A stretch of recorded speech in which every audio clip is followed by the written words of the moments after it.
이렇게 변호사가 많아졌어요. 근데도 아직까지 우리 주변에는 법률 서비스에 대한 접근성이 굉장히 떨어져요. 요즘 인터넷에 치면 다 나오잖아요. 오히려 인터넷에 있는 내용을 맹신하면서 변호사랑 상담하면서 이게 맞는 거 아닌가요? 변호사가 되시면 진짜 좀 돈도 많이 벌고, 어떤 뉴스에서는 변호사 월급이 옛날만큼 많이 받지 못한다, 뭐 이상백 받는다, 뭐 이런 얘기도 있고. 뭐가 진실인가요? 저도 로스쿨 출신입니다. 네, 그러나 변호사는 아닙니다. 그러니까 로스쿨은 졸업을 하시고요. 저는 네, 로스쿨은 아. 졸업했습니다. 근데 왜 변호사가 아니에요? 로스쿨 나오면은 변호사 시험이 이제 로스쿨 제도로 바뀌면서 제일 크게 바뀐 거는 옛날에 사법시험 제도였잖아요. 사법시험을 합격하면은 판사나 검사나 변호사가 될 수 있었는데 지금은 이제 4년제 대학을 나오고 로스쿨은 대학원이거든요. 네. 그래서 대학원을 졸업하고 변호사 시험까지 쳐야 됩니다. 근데 이제 그 시험을 제가 떨어진 거죠. 아, 변호사 시험에서요? 그리고 변호사 시험과 사법시험 일단 제일 바뀐 거는 뭐냐면 변호사 시험 이거 모르시는 분들 되게 많으시거든요. 변호사 시험은 5년에 5번 제한이 있어요. 아, 그래요? 네. 저 처음 들었어요.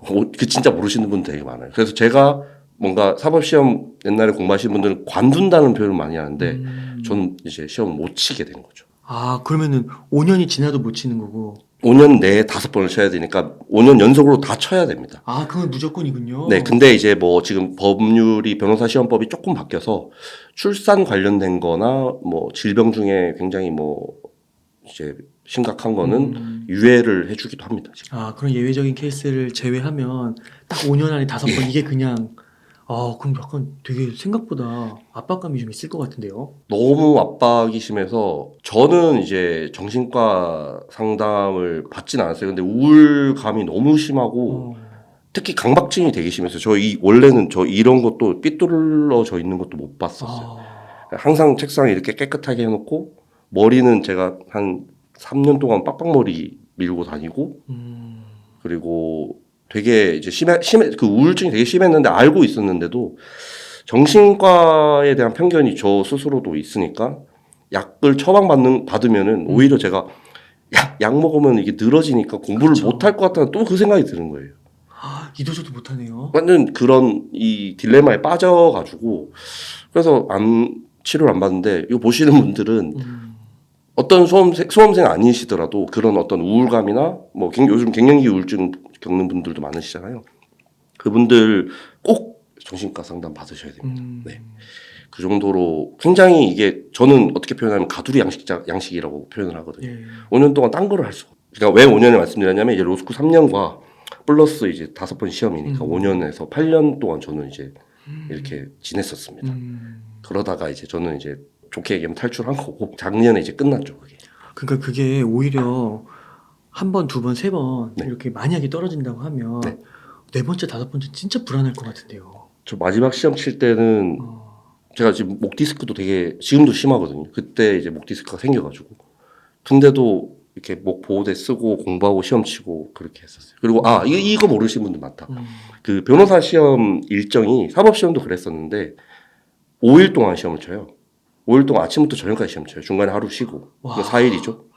네. 그렇게 빡빡하게 시험을 봐요? 예, 아침 9시에 입실해가지고 보통 6시나 7시에 맞춰요. 와. 그거를 이제 5번을 친 거죠. 저는 4번째 시험 원래 관두려고 했었어요. 근데 이제 친구가 알잖아 이런 거예요. 당연히 마지막 시험까지 쳐야지. 딴 거 선택에 이제 여지가 없는 거죠. 그렇죠. 그때 당시 생각해보면 제가 용기도 없었지만 진짜 뭐 할 게 없는 거예요. 지금 당장에. 마지막 시험이고. 근데 실제로 제 친구 중에서는 중간에 시험 치다가 그냥 안 치는 친구들이 한 몇 명 있습니다. 그럼 만약에 네 번째 시험을 그냥 넘기면 이게 이제 또 한 번 기회가 주어지는 게 아니라 쓴 거게 되는 거잖아요. 그냥 평생 이제 시험이 제한됩니다. 이것 때문에 관련돼서 말이 많아요. 그리고 시험을 다 떨어지신 분들은 약간 낙인을 찍히는 거죠. 그 로스쿨은 매년 2,000명이 입학을 해요. 전국 25개 교에 2,000명이 매년 입학합니다. 그리고 시험 치는 인원은 전년도 불합격자와 지금 졸업할 예정인 2,000명과 1,500명 정도가 시험을 3,500명이 쳐서 그 중에 시험 합격자는 응시자 대비 50% 정도로 지금 맞추고 있어서 매년 1,700명 정도가. 그것도 절대평가가 아니에요? 그게 이제 전체 상대평가죠. 아, 진짜요? 네. 그러니까 이 줄을 쫙 세워가지고 와. 여기서 이제 끊어내는 거죠, 50%로. 그래서 이게 말도 안 되는 것 같은데? 뭐 너무 악법인 것 같은데요? 그렇게 볼 수는 있는데 음. 이제 법률 서비스의 어떤 양질을 유지하는 차원에서는 숫자가 그 어떤 경쟁을 유발해야 실력이 다들 상승하는데 문제점이 있죠. 그 얘기가 굉장히 이슈가 많아요. 지금까지도 매년 그 이슈가 되고 있는데 아니 그러면은 네. 횟수라도 풀어주면 되잖아요.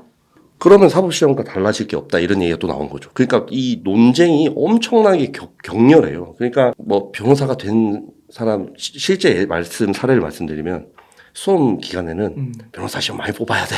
변호사 숫자 많이 뽑아야 돼. 그 생각을 다 하고 있다가 합격을 하면은 변호사 줄여야 돼. 아, 그러니까 막상 필드라고 하죠. 법조 시장에 본인이 나와 보니 너무 이미 많은 거지. 예, 힘들고 옛날 같은 경우에는 변호사 그 사법 시험만 합격만 해도 어느 정도 경제적으로 어떤 보장이 되거나 사회적인 명예도 동시에 얻게 되었잖아요. 근데 이제 로스쿨 제도로 바뀌면서 굉장히 여러 가지 이유로 바뀐 거예요. 이게 2009년에 이제 첫 로스쿨 개원을 했는데 사법 개혁의 일환이었어요. 맞아요. 예, 사법 개혁의 일환으로 저도 이게 기억이 나요. 예, 엄청 그때 핫했죠. 해가지고 그리고 이제 지방 균형 발전 이런 것도 이제 첨가돼서 전국에 이제 25개교 로스쿨들이 다 로스쿨을 개원하게 됐는데 그러면 이제 로스쿨 개원 안 한 학교들은 또 반발 심했죠. 근데 너무 사법 그 고시낭인을 양성한다 사법시험은 씨름 구동 가보신 적 있으세요? 지금은 이제 사법시험 공부하신 분은 없으니까 당연히. 근데 그때 제가 사법시험도 조금 공부했었거든요. 할 때는 거기에 진짜 모든 고시생들이 거기 살면서 고시식당이라는 말 들어보셨어요? 아니요. 그게 월식 먹는 데거든요. 그러면 월 뭐 10만 원, 뭐 20만 원 끊으면 가서 점심 거기서 이제 뷔페식으로 이렇게 먹어요. 뷔페식으로 먹는데 이제 그 정도로 이제 되게 피폐했죠. 그러니까 피폐하다가 사법시험 짠 되면 너무 좋잖아요, 이게.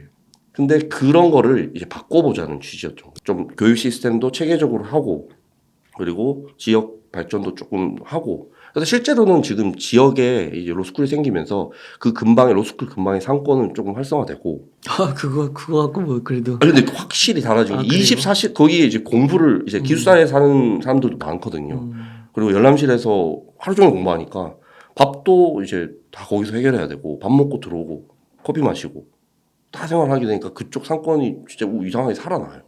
그런 경우가 이제 몇 개 학교들이 있고 그러다 보니 이제 어떤 긍정적인 면은 뭐 말하면 또 많고 네. 부정적인 면은 많은데 결국에는 제 개인적인 생각은 뭐냐면 어떤 제도든 운용의 묘가 가장 중요하다고 생각하거든요. 제도 자체는 너무 좋아요. 왜냐하면 로스쿨 시험 제도가 이제 딱 되면서 옛날 사법 시험에는 장애인 특별 전형이란 거나 혹은 차상위 계층 특별 전형 그런 게 없었잖아요. 없었어요. 근데 로스쿨 제도로 되면서 각 로스쿨에서 그런 분들을 특별 전형으로 뽑는 거죠. 다양한 어떤 인재 양성이라는 그런 거를 위해서 로스쿨 제도는 긍정적인 면은 작용하고 있죠. 로스쿨 들어가기도 힘든데 거기서 성적도 중요한 거죠.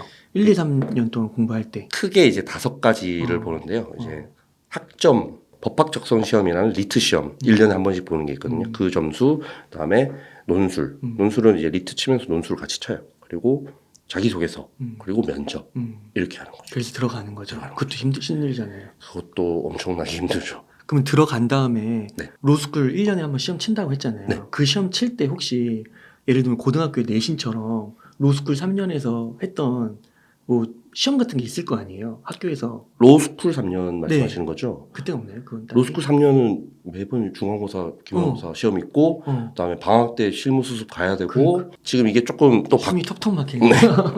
바뀐 거 중에서 지금 이게 제도가 판사를 뽑는 제도가 바뀌었기 때문에 그렇기도 한데 지금 변호사 시험 합격하면은 판사는 바로 되지 못해요. 판사는 바로 못 되는 게 그 5년 이상 경력을 쌓고 법조 경력을 쌓고 판사 임용 시험을 보고 또 보고. 네. 그거는 또 좀 그럴 수도 있겠네요. 네. 판사라는 좀 위치가 좀 경험도 필요하고 그럴 그쵸. 수 있으니까. 옛날에 뭐 무슨 나이도 어린 판사가 뭐 이러면서 그런 신문 기사들 많이 있었잖아요. 이제 그런 건 조금 없어졌고요. 검사는 지금 더 되기가 힘들어졌어요. 왜냐하면 로스쿨 3년 동안 있다가 검사가 3학년 때 변호사 시험 거의 직전에 검사 임용 시험을 봐요. 아 그래요 또? 네. 그러니까 이제 검사는 저는 좀 개인적으로 요즘에 더 대단하게 느껴지죠. 아 검사는 꼭 로스쿨 또 다닐 때 결정이 되는 거예요? 야, 뭐가 그래요? 근데 검사가 됐어요. 어. 임용시험 합격했어요. 근데 변호사 시험 떨어진 분도 계세요. 아, 진짜요? 그걸 또 따로 해요? 따로 해요. 그러니까 와. 진짜 이게 로스쿨이 우리나라 말로 법학 전문 대학원이잖아요. 전문 대학원 과정인 거예요. 그러니까 대학원 과정을 이수하면 이제 전문 법학 석사가 나와요. 그렇기 때문에 근데 변호사 자격증을 옛날에는 이제 왜냐면 2,000명 중에 1,500명씩 이렇게 뽑았었거든요. 초기 1기, 2기, 3기 요 기수들은. 그러니까 이제 들어가면 다 로스쿨 들어가면 다 된다. 그때 떨어지면은 더 상처가 더 커요. 그러니까 사회 인식이 그렇게 이미 예. 퍼져 있는데. 그러니까 지금 이게 되는 게 옛날보다 더 힘든 부분이 많죠. 그 법학대학원 다닐 때요. 네. 3년 동안 뭐 예를 들면 중간고사, 기말고사 계속 테스트를 봐요. 네네. 그 성적은 안 들어가요? 그 성적은 변호사 시험하고는 관련 없어요. 그럼 그건 왜 보는 거예요? 그냥 테스트예요? 판사 임용 시험 때. 그다음에 그때 들어가요? 그때 들어가요. 야, 그다음에 검사 임용 시험 때. 숨 막혀. 그리고 와, 로펌이라고 하죠. 로펌에서 이제 신입 변호사들이나 뭐 경력 변호사를 뽑을 때 학교 성적을 요구하는 경우가 있어요. 또 그 로펌 네. 1, 2, 3, 4, 2막 그런 거 있잖아요. 네. 김앤장 이런 거 네. 드라마에 막 나오고 그렇죠.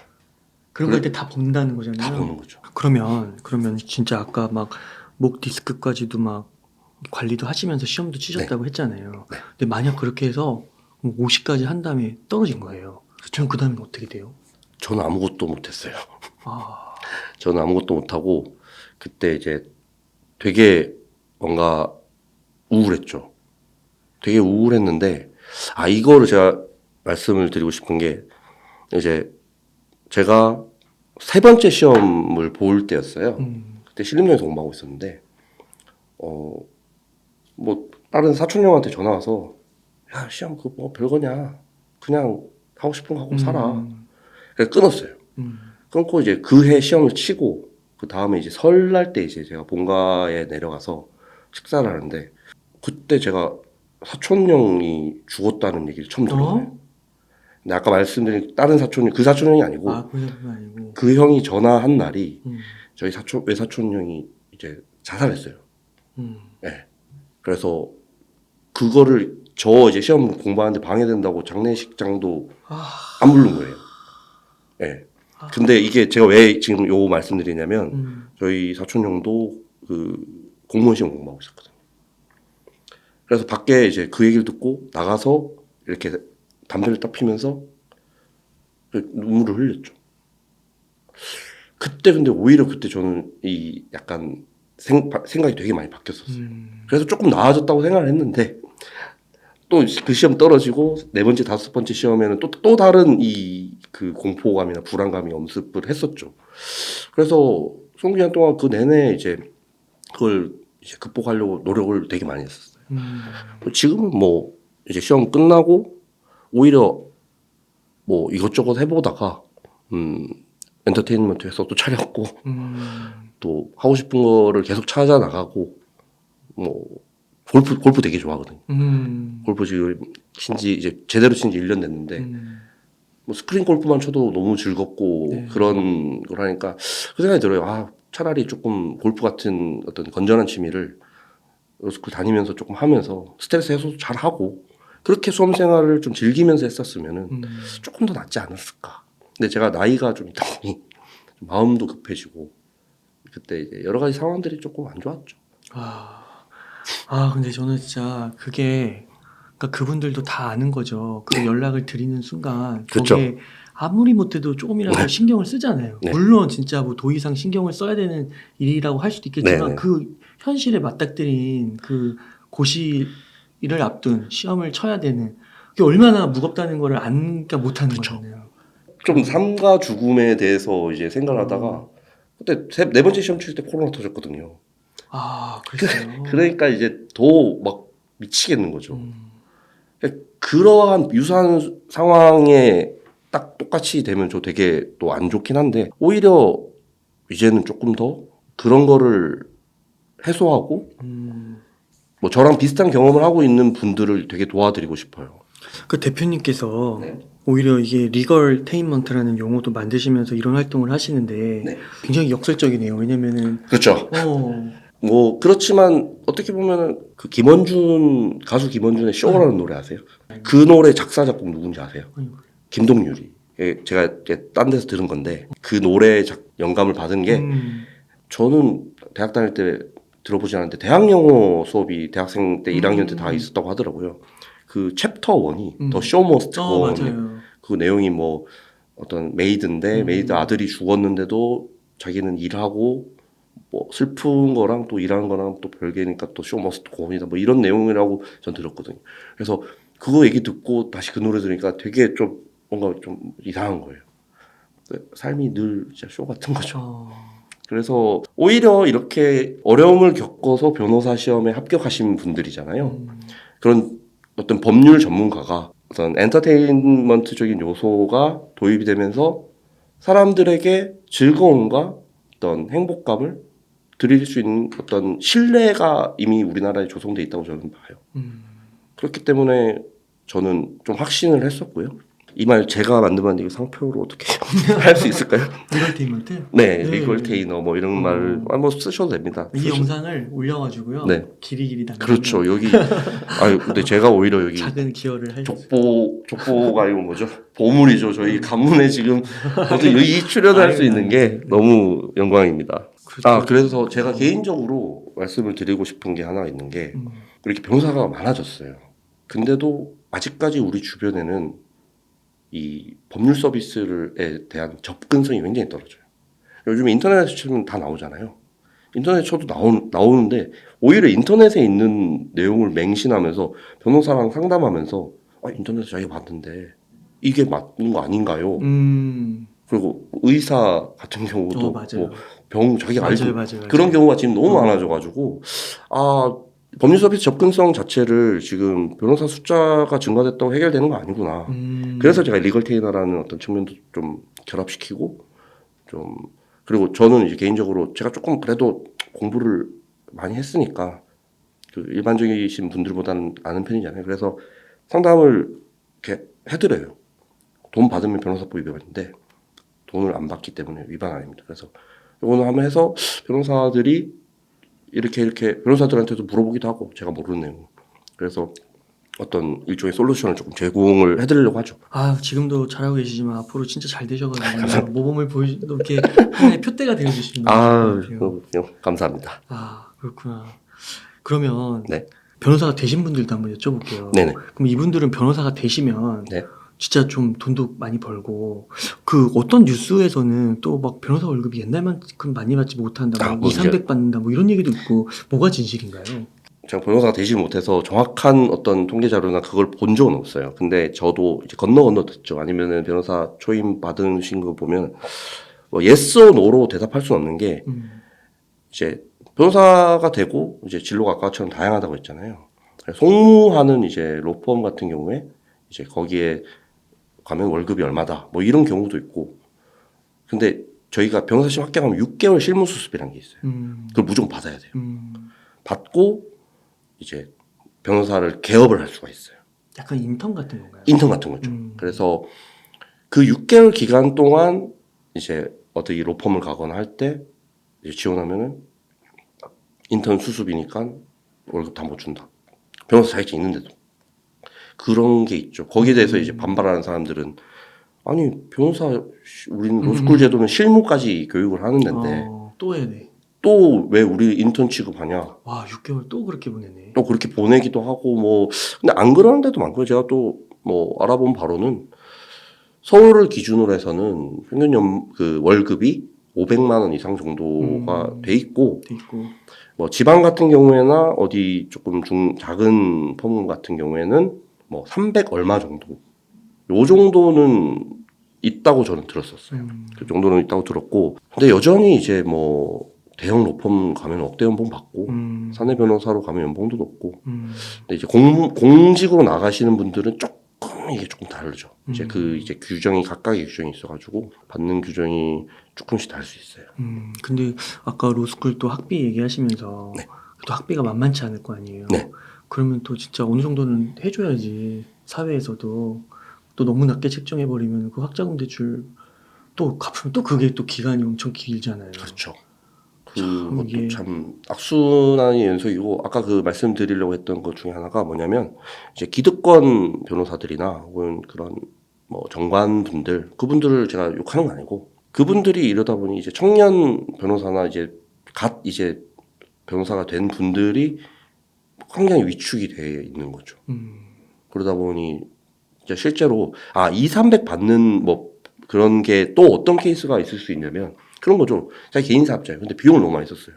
순월 수익이 200, 300도 안 되는 경우가 있을 수는 있죠. 한 건을 땄는데도 예. 많이 또 쓰시는 분들. 그리고 사람들이 이제 민사소송 같은 경우에는 한 건당 뭐 예를 들어 1,000만 원 이러면 되게 많이 변호사들이 버는 것 같잖아요. 근데 민사소송 기간 어느 정도일 것 같아요? 길면 뭐 1년 넘게 되는 것도 있어요. 그럼 1년 동안 1,000만 원인가요? 그럴 수도 있는 거예요. 그러니까 예를 들어서 그러니까 뭐 3달에 500만 원을 이렇게 할 수도 있는 거고.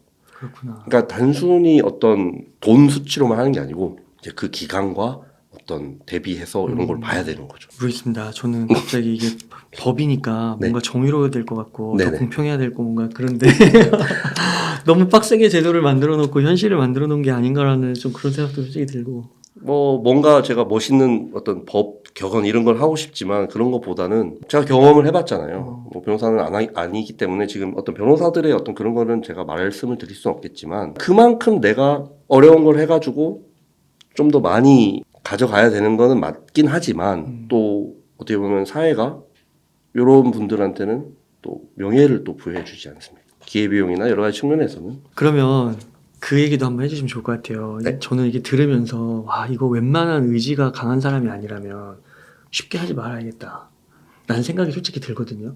저는 네. 어떤 사람이 로스쿨도 좀 들어오고 변호사가 되려고 하면 좋을까요? 일단은 사법시험보다 이게 저는 나은 제도라고 생각하는 게 저는 사법시험도 경험해봤고 로스쿨 제도도 경험해봤잖아요. 근데 사법시험일 때는 못 모르고 덤비는 경우가 있어요. 그러면 자기가 지금 실력이 어느 정도 되고 이게 어떻게 되는지 그러니까 엑시트를 못하는 그런 경우가 이제 직업이 고시생 생겼는데 로스쿨은 그 입학 과정이나 뭐 또 변호사 시험 2개가 있는데 힘들긴 하지만 이 말씀을 드리고 싶었어요. 예, 힘들긴 하지만 이런 과정을 통해서 걸러내는 부분들이 분명히 있는 거죠. 그렇기 때문에 오히려 저는 그 부분에 대해서는 제도적인 면에서 장점이라고 생각합니다. 이런 장점도 있는 거네요. 결국에 조금 로스쿨에 대한 인식이 지금은 이제 좀 많이 변했으면 좋겠고요.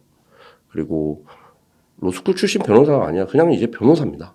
똑같은 변호사고 그런 부분에 있어서는 굉장히 이제 많이 인식들 많이 바뀌었을 거예요. 네, 힘든 거만큼 이제 더 노력할 수 있고 그리고 브랜딩 변호사 스스로가 브랜딩 해야 되는 시대가 이제 온 거죠.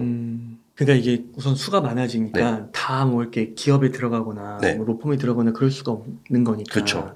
스스로 이제 개업을 해서 개척도 그쵸. 해야 되고 네네. 벤처 정신도 발휘해야 네. 되고 영업이 굉장히 중요해졌죠. 근데 이게 지금 제가 리걸테인먼트, 리걸테이너라는 분야를 지금 하려고 하는 이유가 마케팅이 어떤 로펌은 달에 1억씩 쓰는 데가 있다고 합니다.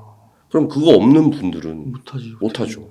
그래서 이제 제가 이제 유튜브 그 크리에이터들을 또 운영을 하니까 비용이 안 들잖아요. 핸드폰만 있어도 크리에이터가 될 수 있고 자기를 알릴 수 있는 플랫폼이 있으니까 유튜브니까 유튜브 말고도 이제 옛날 과거 같으면 네이버 블로그랑 똑같은 거죠. 인스타도 있고 그래서 어떤 자신을 알리는 어떤 채널이 더 많이 생길수록 또 변호사들은 또 거기에 기민하게 대처하고 브랜딩을 잘 해나가셨으면 좋겠어요. 뭐 저희 이제 회사와 연을 맺지 않으시더라도 본인 스스로가 이 부분에 대해서는 개척을 하시는 게 저는 괜찮다고 생각합니다. 저도 변호사 시험 떨어진 저도 이렇게 하고 있는 거 보시면은 전문직 여러분들도 마찬가지로 다른 전문직도 브랜딩 하시는 걸 굉장히 추천을 드립니다. 그러시군요. 그러면 그 리걸테이너 네. 그런 관련된 사업들 네. 앞으로 좀 잘하시면 좋겠고 뭐 그 외에는 또 없으신가요? 네. 이제 제가 이제 개인적으로 이제 유튜브 채널을 개설할 예정이고요. 채널명은 보통 사람들이라는 채널을 보통 지금 이제 개설할 준비를 하고 있습니다. 우리 주변에서 볼 수 있는 그런 보통 사람들의 어떤 특별한 이야기들을 좀 꾸려 나가는 뭐 인터뷰 채널이 될 수 있고 지금 계속 기획 중인데요. 그런 채널을 지금 만들고 있습니다. 저는 그 한성관 대표님께서 네. 얘기해 주셨는데 이 보통 사람들이라는 네이밍이 우선 되게 마음에 들고요. 감사합니다. 너무 좋은 것 같고 대표님 그러면 끝으로 좀 시청자분들께 강조하고 싶으신 말씀이나 하고 싶으신 말씀 있다면 좀 부탁드리겠습니다. 마지막으로 드리고 싶은 말씀은 제가 변호사 시험 떨어진 성공한 사업자라는 타이틀을 가지고 싶진 않아요. 그것보다 유능하고 실력 있는 이런 컨텐츠 기획자가 되고 싶고요. 앞으로 저희 TVSM이 대한민국 엔터테인먼트계 진정한 태백산맥이 될 수 있도록 야. 최선을 다하겠습니다. 아, 네. 네. 대표님 응원합니다. 감사합니다. 네. 대표님 그러면 오늘 인터뷰는 한 이 정도에서 마무리하도록 네네. 하겠습니다. 이렇게 해서 TVSM의 한성관 대표님을 모시고 이야기를 나눠봤습니다. 긴 시간 동안 유익한 이야기 많이 나눠주셔서 감사의 말씀드립니다. 오늘 고생 많으셨습니다. 고생하셨습니다.